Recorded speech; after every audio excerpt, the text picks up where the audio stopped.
Good morning. Today we'll start with the properties of pure substance. Today we'll start with the pressure, volume, temperature, surface. The state of a simple compressible substance is fixed by two independent intensive properties. Means only out of these three parameters, pressure, volume, temperature, two independent parameters means intensive properties are sufficient to define the state of system. So there is no need to discuss the three properties. Once the two appropriate properties are fixed, all the other properties become dependent properties. Means if two properties are fixed, the rest can be calculated. Remembering that any equation with the two independent variables in the form of z, suppose you have this equation z, where z is a function of x, it depends on y, represents a surface in space. So you can see here this equation represents a surface in space. We can represent the pressure, volume, temperature behavior of a substance as a surface in space. You can see this is our surface here, this your pink color and this whitish color surface. So this is surface in PVT, means three-dimensional space. You can see in this PV diagram. So whatever pressure, volume, temperature and pressure temperature diagram we can obtain from this by Marlin projection of the 3D space on a 2D plane. Means if you have to obtain the pressure volume diagram, you can project this surface on pressure volume diagram. If you want temperature volume, you can convert this 3D space, its projection on this volume temperature plane, and you will get temperature volume diagram.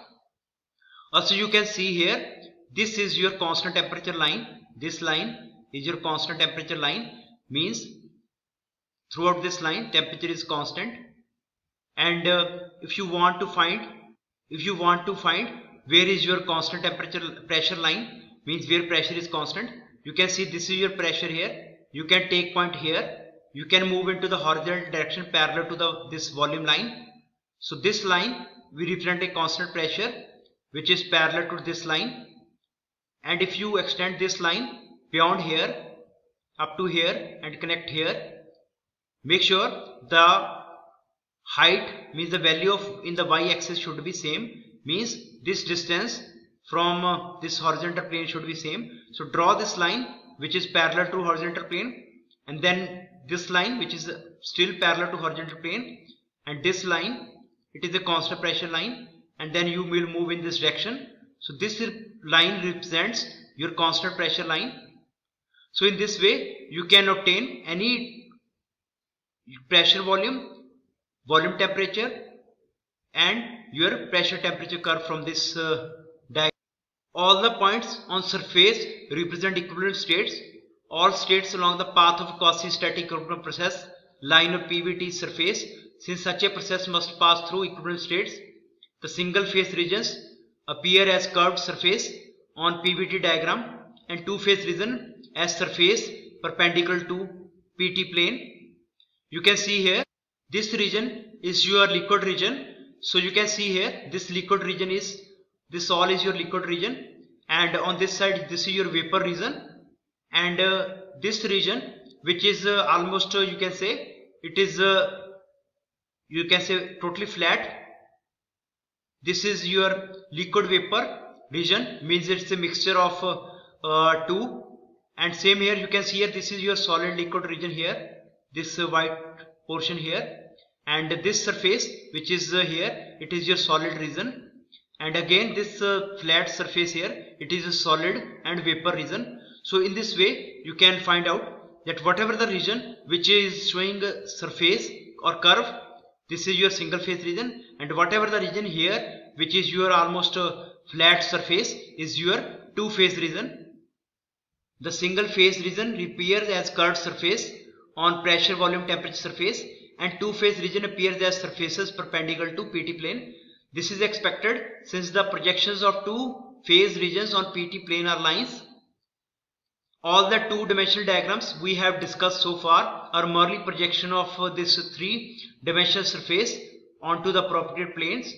A PV diagram is just a projection of the PVT surface on the PV plane. So whatever this your three-dimensional space, If you project it on PV plane, you will get PV diagram, and a TV diagram is nothing more than the bird's eye view of this surface. The PVT surface present a great deal of information at once, but in thermodynamics analysis it is more convenient to work with two-dimensional diagrams. So one point is worth mentioning, what is mean by bird eye view, we will discuss here. A bird will watch from very height, so it won't able to recognize what is the height of building. It will just recognize the top surface of the building. The same way, the bird won't able to recognize this height, so bird will only see this volume and temperature from the top of the surface. So it means bird won't able to see this 3D projection. It only sees the top of, you can say, roof. So when you take this projection of when you consider this 3D diagram as 2D on temperature and volume, you will get the temperature volume curve, or you can say that is called bird eye view, because pressure is unable to visible from at very high altitude. So next to your property tables. What is property table? We use property tables for the calculation. In case of steam turbine calculations or power plant engineering, you will use Mollier diagram as well as property tables. So they will define, give you pressure, temperature, saturation pressure, saturation temperature, specific volume of liquid, vapor, enthalpy and entropy. For most substances, the relationships among thermodynamic properties are too complex to be expressed by simple equations. Therefore, properties are frequently presented in the form of table. Some thermodynamic properties can be measured easily, but others cannot, and are calculated by using the relationships between them and measurable properties. The results of these measurements and calculations are presented in table in a convenient form. So for each substance, the thermodynamic properties are listed in more than one table. In fact, a separate table is prepared for each region of interest, such as superheated vapor, compressed liquid, and saturated regions. Property tables are given in SI and English units. So they are given at the end of the book. A6, A60, these are property tables. One thing is to be mentioned, that property table will include property called enthalpy, and one is entropy, that we'll discuss. What is enthalpy? A combination property. Enthalpy, what is enthalpy? A person looking at tables will notice two new properties: enthalpy, which is denoted by H, and entropy, which is denoted by S. Entropy is property associated with the second law of thermodynamics, and we will not use it until it is properly defined. However, it is appropriate to introduce the enthalpy at this point. In this analysis of certain types of processes, particularly in power generation and refrigeration, we frequently encounter the combination of properties U plus PV. Now what is U and plus PV? This is called enthalpy. For the sake of simplicity and convenience, we will combine these two properties, that is your internal energy and pressure volume, which will result into the enthalpy. Now what is the pressure volume? Is product of, you can say, this pressure and volume. Product will give you the work, units of the work, and H already had unit of the, you can say, energy. So both total enthalpy H and specific enthalpy H are simply referred to as enthalpy, since the content clarifies which one is meant. Notice that the equations given above are dimensionally homogeneous. So these equations also are dimensionally homogeneous. So you can find this enthalpy, it will be useful for the calculation purposes. So the widespread use of property enthalpy is due to Professor Richard Mollier, who recognized the importance of group U plus PV enthalpy in the analysis of steam turbines and in the representation of properties of steam in tabular and graphical form. Mollier referred to the group U plus PV as heat content and total heat value. The terms were not quite consistent with the modern thermodynamic terminology and were replaced in 1930 by the term enthalpy. Next we will start with the saturated liquid and saturated vapor states. You can see in this table various properties are mentioned. This is a partial list of table A4. So you can see at 85 degree temperature the saturation pressure of your fluid is given 57, and Vf is the vapor of fluid, it is volume of the fluid, which is 0.001032, and Vg, where is it is represent the saturation vapor, volume of saturation vapor, which is 2.8261 meter cube per kilogram. So these properties are used for the calculation purpose.